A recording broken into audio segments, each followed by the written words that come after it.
Shalom, bien-aimés de Dieu, je vous salue dans le nom précieux de Jésus, notre Seigneur et Sauveur, qui nous a encore réveillés ce matin. Lui qui est notre appui, notre forteresse, le Dieu de notre salut. Ce matin, mon frère, ma soeur, nous voulons encore nous appuyer sur la parole de Dieu dans les évangiles. Évangile de Luc, sur le chapitre 18, à partir du verset 1, nous allons lire jusqu'au verset 8. Et nous voulons véritablement nous fortifier ce matin, bien-aimés. La Bible déclare que Jésus leur adressa une parabole pour montrer qu'il faut toujours prier et ne point se relâcher. Tout est dans cette première phrase. Jésus veut que nous puissions toujours prier et ne point nous relâcher. Alors mon frère, ma soeur, persévère, reste ferme. Je sais que c'est difficile de continuer par crier à l'Éternel pour un seul sujet, mais est-ce que nous devons nous relâcher, sachant que celui qui peut nous exaucer, il a donné une parabole pour montrer qu'il faut toujours prier et ne point se relâcher. Il faut toujours insister. Alors la Bible dit qu'il y a dans une ville un juge qui ne craignait point Dieu et qui n'avait d'égard pour personne. Il y avait aussi dans cette ville une veuve qui venait lui dire « Fais-moi justice de ma partie adverse ». Pendant longtemps, il refusa.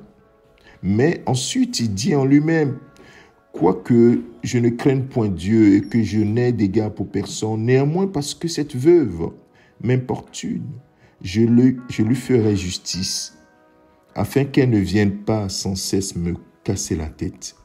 Le Seigneur ajouta, entendez ce que dit le juge inique, et Dieu ne fera-t-il pas justice à ses élus qui crient à lui jour et nuit? Et tardera-t-il à leur égard? Je vous l'ai dit, il leur fera promptement justice. Mais quand le Fils de l'homme viendra, trouvera-t-il la foi sur la terre? Bien-aimé de Dieu, ici, Dieu n'est pas un juge inique. Il est un juge qui est juste. Ne fera-t-il pas justice à ses élus qui crient à lui nuit et jour, nuit et jour? Oui, il fera justice. Bien-aimés, ici, nous avons cela à cœur. Nous devons persévérer dans la prière. Il exauce la prière de ses élus. Il exauce la prière de ses enfants. Il exauce la prière de ceux qui crient à lui. Je peux vous assurer qu'il est fidèle à sa parole. S'il a dit, c'est qu'il en sera ainsi. Alors, mon frère, ma soeur, persévère, ne relâche point. Ce n'est pas facile, j'en suis conscient, mais persévère. Ce que le Seigneur nous dit de faire, c'est ça que nous devons faire. La Bible dit dans le psaume 34, le verset 15, le verset 15 dans certaines versions, c'est le verset 16. La Bible dit, les yeux de l'Éternel sont sur les justes et ses oreilles sont attentives à leurs cris. Vous voyez la cohérence des Écritures? Les yeux de l'Éternel sont sur les justes et ses oreilles sont attentives à leurs cris.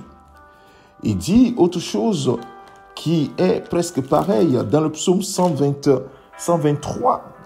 Le psaume 123, le verset 2 nous dit « Voici comme les yeux des serviteurs sont fixés sur la main de leur maître. » Et les yeux de la servante sur la main de sa maîtresse. Ainsi, nos yeux se tournent vers l'Éternel, notre Dieu, jusqu'à ce qu'il ait pitié de nous. Et donc, nous voyons que la persévérance est nécessaire. Tu dois persévérer, tu dois tenir ferme, tu ne dois pas relâcher du tout. Tu ne dois pas relâcher, tu dois plutôt demander au Saint-Esprit de te fortifier chaque jour, à demeurer ferme dans la prière, à demeurer ferme dans la foi. La persévérance et la foi sont liées. La persévérance, l'attente, la patience, tout cela contribue à la foi. Et surtout, la foi est basée sur ce que Dieu a dit. Ce que Dieu a dit, il le fera. Alors, fais confiance à ce qu'il a dit. Ne regarde pas tes sentiments, ne regarde pas ta fatigue, ne regarde pas ta lassitude, mais regarde à ce que Jésus a dit. Regarde à ce que Dieu a dit. Et en ce moment, tu auras la force de tenir. Parce qu'il en sera forcément comme il a dit. Nous allons prier. Père, merci à toi pour ta fidélité et ton amour. Merci pour ta parole qui est la vérité. Oui, Seigneur, au travers de l'évangile de Luc, ce matin, tu as parlé à nos cœurs. de ne point nous relâcher. Ceux qui sont prêts à relâcher, Seigneur, tu leur dis ce matin, ne relâchez pas. Persévérez dans la prière. Tenez ferme dans la foi. Oui, j'exauce toujours ceux qui m'invoquent. J'exauce le juste. Seigneur, donne-nous cette force. Par ton Esprit Saint, fortifie-nous chaque jour à tenir ferme, à ne point nous relâcher. Nous savons que de nous-mêmes c'est difficile, mais toi tu peux nous aider. Alors Père, fortifie mon frère, fortifie ma soeur à tenir ferme et à ne point relâcher ça parce qu'elle sait qu'il en sera comme tu as dit. Tu es fidèle à ta parole. Alors ce matin, nous voulons te dire merci d'avance, Seigneur, pour l'exaucement de nos prières. Merci mon Père pour ton exaucement. Merci Seigneur pour l'exaucement des prières de ma soeur, de mon frère, Papa. Que toute la gloire, l'honneur soit à toi maintenant et au siècle des siècles. C'est au nom de ton Fils que nous avons prié. Amen. Mon frère, ma soeur, que le Seigneur te bénisse et je te souhaite une excellente journée. Que la paix du Seigneur, la paix du Christ soit ton partage. Amen. C'est ton serviteur, le pasteur Alexandre.